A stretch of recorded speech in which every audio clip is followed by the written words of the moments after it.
Well, let me start setting up my conventions for this talk.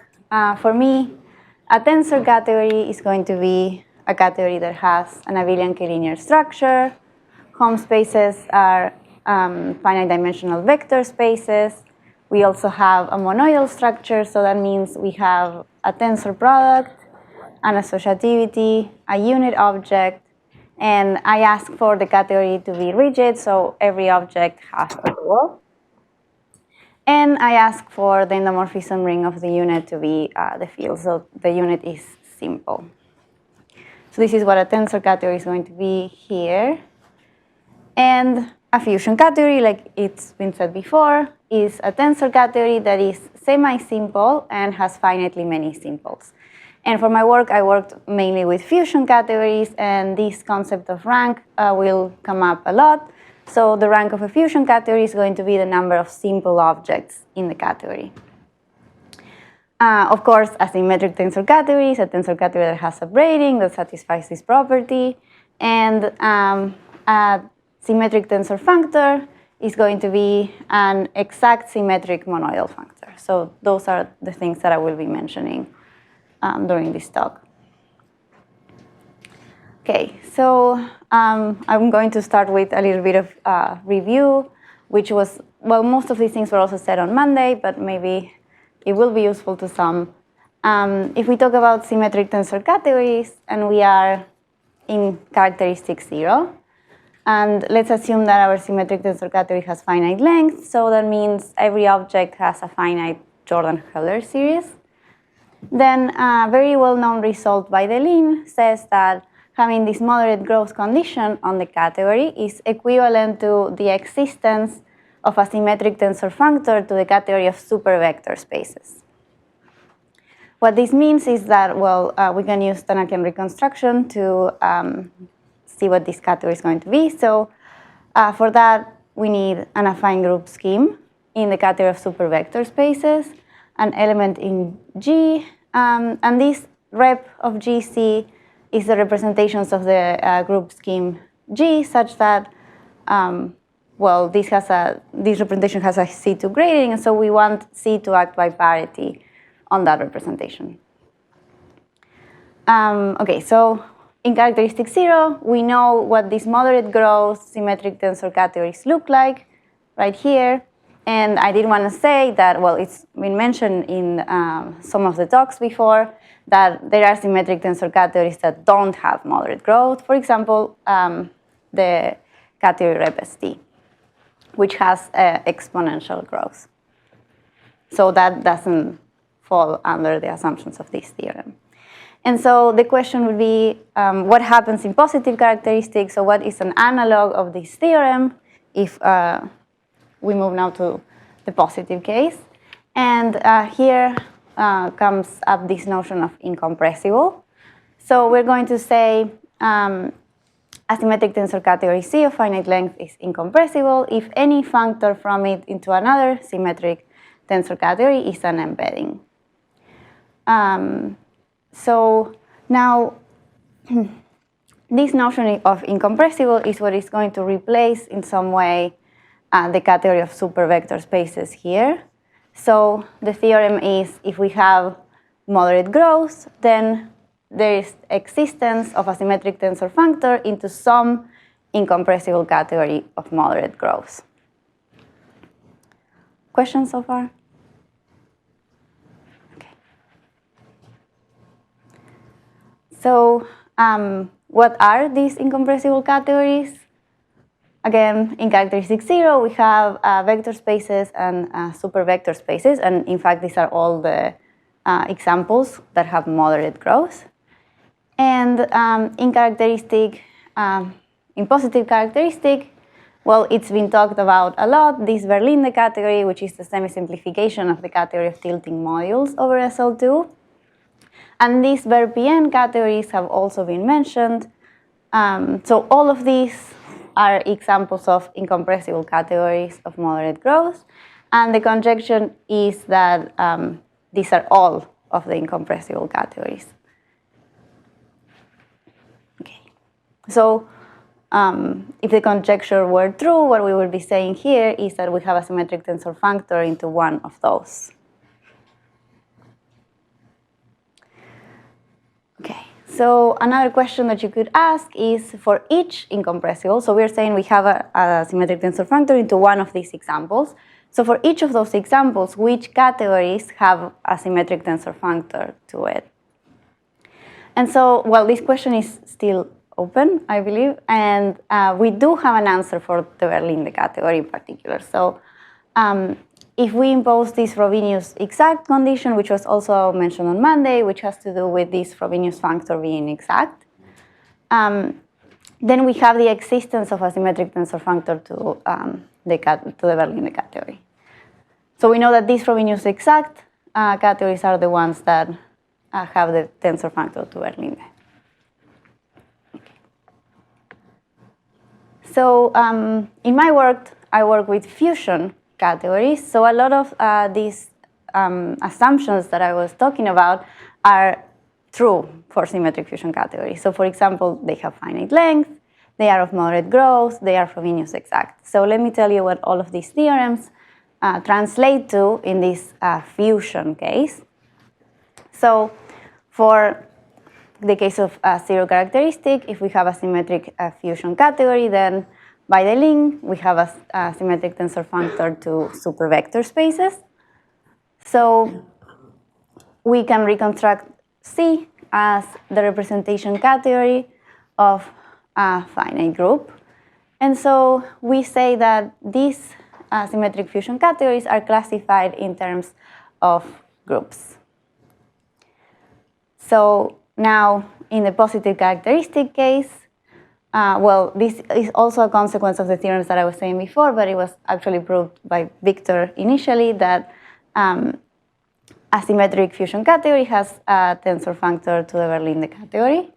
And so we can reconstruct it as, well, we need a G linearly reductive finite group scheme in Ver P, and we know that C is going to look like the representations of that. But we don't know much about the examples of these linearly reductive finite group schemes in Ver P, or group schemes in general in the Verlinde category. So the question was, what more can we say about symmetric fusion? And we started looking at low ranks and different properties. So that's what this is going to be about. So what did we know about the classification of fusion categories in positive characteristic? Well, when the category is Tannakian, so that means the symmetric tensor functor goes, this fiber functor has image in vector spaces, then Nagata has a classification of finite group schemes in VEC such that this is semi-simple.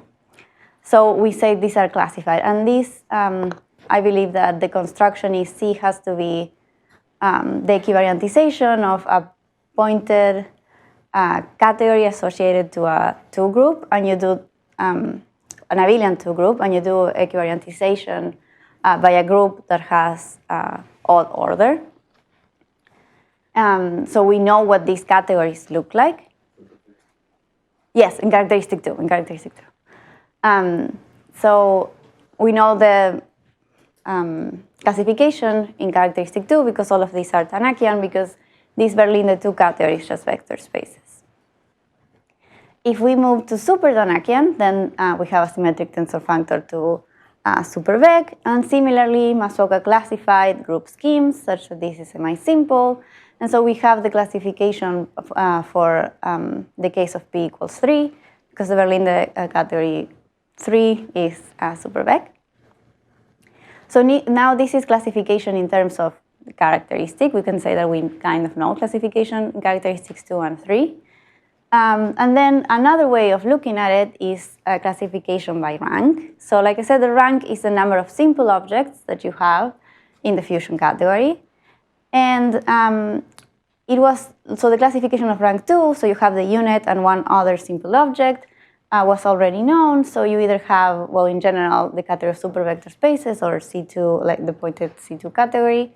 And in P equals 5, you also have this var 5 plus category, which I will be defining. So those are the examples of rank 2. This is not in any characteristic. Which one? If P is greater than 5, it can only be the last yes, two. So for P greater than 5 or 2 or 3, you only have this, and this appears only characteristic 5, yes. And so we wanted to look at examples of maybe rank 3 and rank 4. So, well, I want to define the Verlinde category, and so you need this process of semi-simplification. I'm going to go maybe a little fast because it's been talked about before, but if you have a symmetric tensor category, you can look at these negligible maps inside of the category. So we say that a map from x to y is negligible if for any other map from y to x, the trace is 0. And these negligible morphisms form an ideal, and we can construct a new category in which objects are the same as the objects that we had initially, but now home spaces we quotient by these negligible morphisms.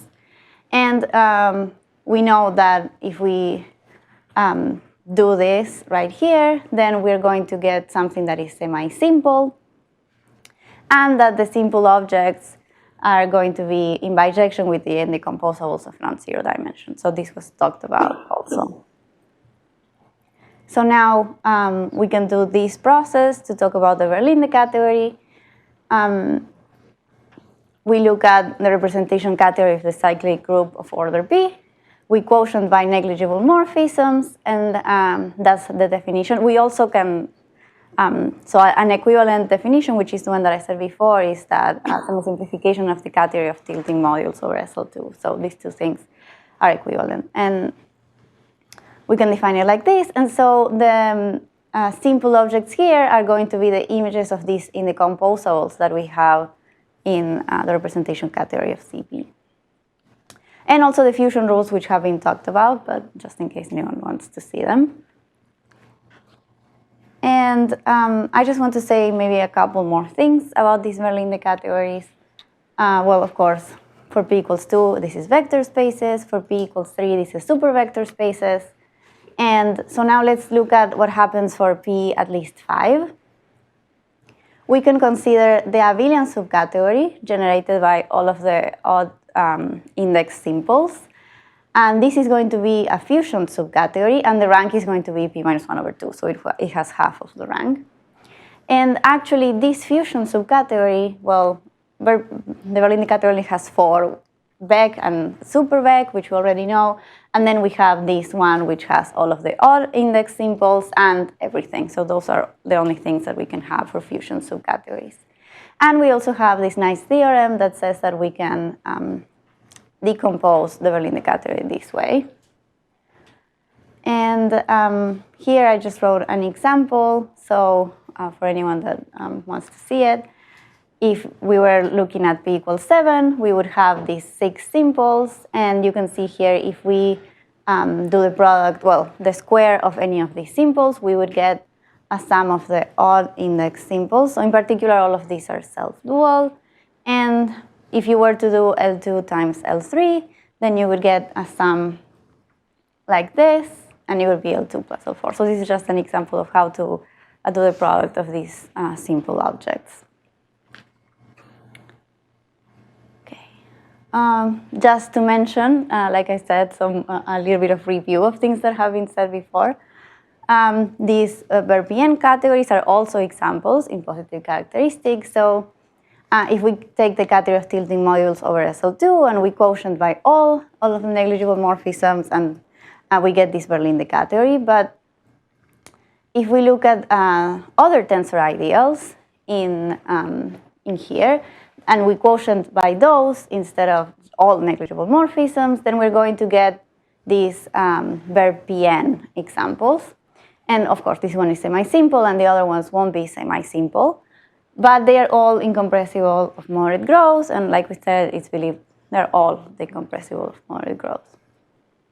And another way to come up with examples is you can look at any semi-simple group like SLN, consider modules over that group, and well, this is called G, but it's just, you can do a semi-simplification of that.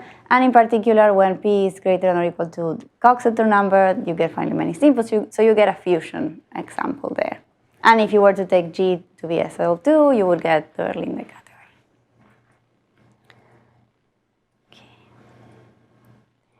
So one thing that I used a lot for these results that I'm going to talk about was the Grothendieck ring of the Verlinde category. So it was very useful to know what that Grothendieck ring looked like. So if we have C, a fusion category, you can consider the free abelian group generated by isomorphism classes of simple objects, and the multiplication, we will have a multiplication induced by the tensor product in C. So we have a ring. For example, if you were to look at the category of G-graded vector spaces, that Grothendieck ring would just be the group algebra. If you were to look at rep G, it's isomorphic to the group of characters. So now, this Verlinde plus subcategory, which was the one that has all of the odd index simples, if you tensor with Q, you will get a Q of C plus C minus 1, where C is a pth root of unity. And this is a field that we could work with because we know a lot about it. And also, because we have this decomposition that I talked about before, we also know what this Grothendieck ring of all of Ver P looks like, which is 2 of these copies. So for example, if we take P equals to 2, we just get Q. For P equals 3, we get 2 copies. Yes? So L2 generates like the Grothendieck ring for P. Do you know like what the image of that generator is?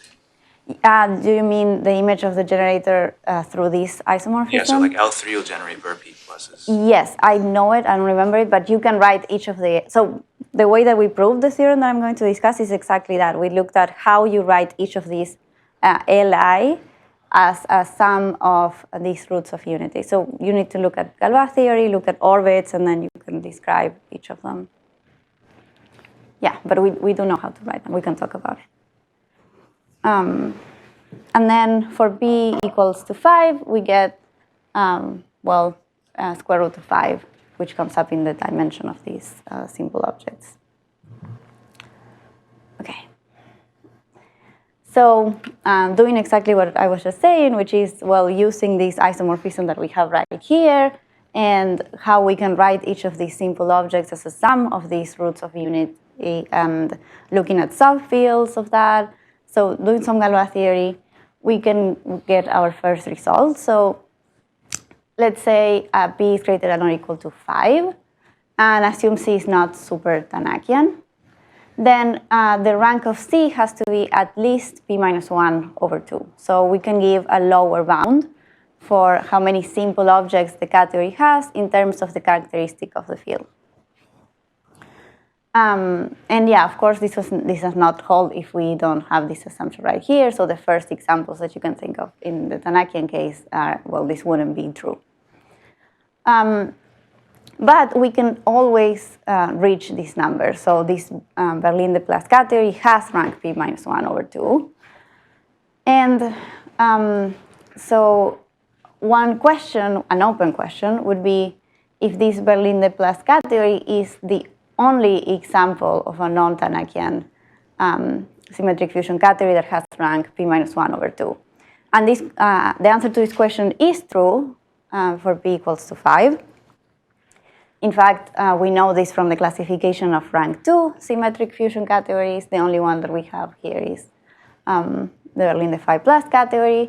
And by the classification, our classification that I will talk about in a little bit, we also know it for P equals 7. So this question would be, is it also true when P is greater than 7? Or do we have any other examples of rank P minus 1 over 2?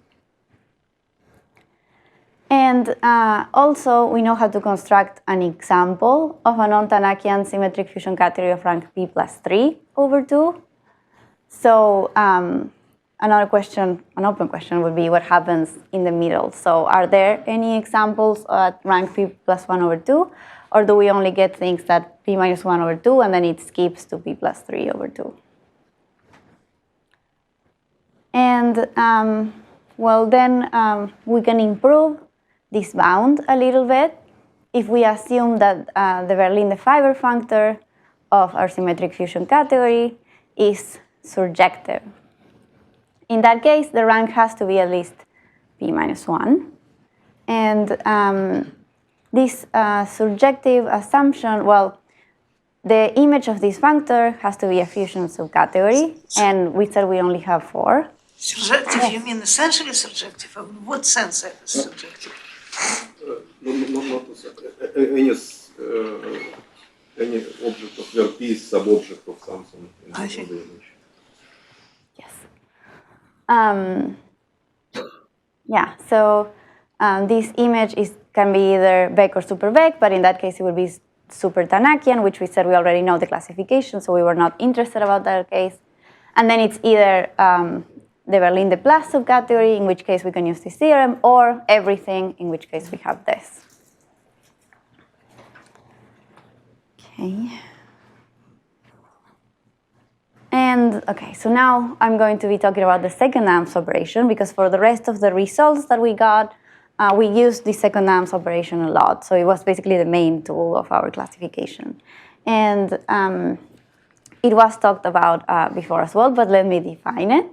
So if we have a symmetric tensor category, then for any object x in C, we have an action of Sn in the nth tensor power of x. So here you can see it. And then we can define a symmetric nth power and an exterior nth power for x. So the symmetric one is going to be the maximal quotient of this power n of x, such that the action, this action right here, is trivial. And then for the exterior power, is going to be the maximum quotient, where this should say Sn, not S2, such that Sn factors through the sign representation. And now using this right here, we can define the second AMS operation, which takes an object in the Grothendieck ring of C, and it sends it to its second symmetric power minus its second exterior power. So, well, here you have the definition again. And, well, something that's very nice is that this is a ring endomorphism, and we use this property a lot for our results. I also wanted to note that this Adams operation is defined for n greater than 2, such that p does not divide n, but I believe the definition is more complicated, but it exists. And let me give you a couple of examples. So if we look at the representation category of a group G, and we identify this Grothendieck ring with a group of characters, then what it does is it does the power of n. So the character at G gets mapped to the character at G power of n. And similarly, if you have the category of G-graded vector spaces, then what it does is it does the power of G to the n for every G in the group. But, you know, it's not as trivial like as that in Verlinde. So our first step was try to compute this second symmetric power in the Verlinde category. And in here we have a nice property, which is this right here. So we knew that if we were to compute it at all index simples, then we would have all of them. And here I wrote an example of how you could compute this second Adams operation just by looking at the fusion rules inside of Ver5. So, and using that psi 2 is a ring endomorphism. So we know that at L1 it just has to be L1. We get L4 from L1, so we only need to compute it at L3, and then we know it also at L2. So using this fusion rule right here, that L3 squared is L1 plus L3, we can get that actually the second Adams operation at L3 has to be L1 minus L3. So you can see this is an object in the Grothendieck ring. So it's like an alternating sum of a positive and a negative summand. And in fact, we were able to prove that in general, this will be the formula for the second ANS operation. So you alternate these odd index summands, and you get, well, one positive, one negative, and so on. And, well, one thing that we thought was interesting is that an object then in the category can only be fixed by this second ANS operation if it's a multiple of the unit. And when we say this, we mean actual objects. So, for example, well, by actual objects, I mean things that are positive linear combinations of the simple objects. So if we were to look at p equals 17, then we would have, we could consider an object like this, which is in the Grothendieck ring. And when we do the second ANS operation, we get the identity, but that's not an object in the category. Okay.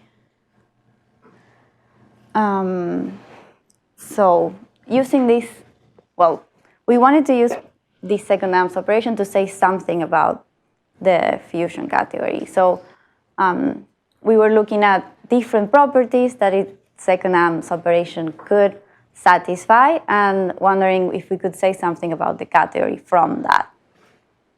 So one thing that we got was, well, of course, let's start with a non-super-Tannakian symmetric fusion. We were all, like we said, always interested in the classification of the non-super-Tannakian case. If some power of A equals some power of B for this second ANS operation, then we needed to have this equivalence here, mod P. And from there, we can get that if the second ANS operation in the fusion category satisfies this property, so if power of A equals power of A minus 1 for some A, then the category is super-Tannakian, and we know the classification for those. And then from here, we get the result that was talked about during Noah's talk. So if we have a symmetric fusion category such that the ANS operation is the identity, then it has to be vector spaces. And, well, of course, C being of moderate growth is necessary, because if we look at the Delanoy category, which Noah talked about, then here we do have that this psi2 is the identity, so it wouldn't satisfy this result right here. And from here, what we wanted was to look at classification of low rank symmetric fusion categories. So we were interested in rank 3 and rank 4.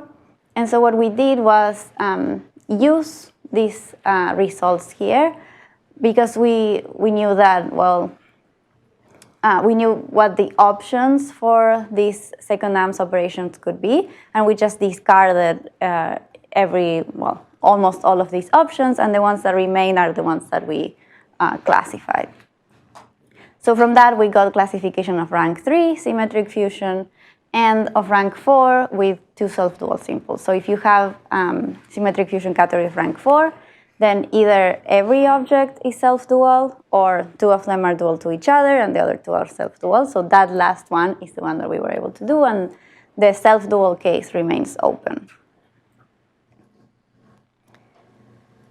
So here's the classification. So you have rank 2, which we had from before. And then this is the new one, so for rank 3 and rank 4. So you can see we have the examples that we thought we were going to have, so there's no new examples.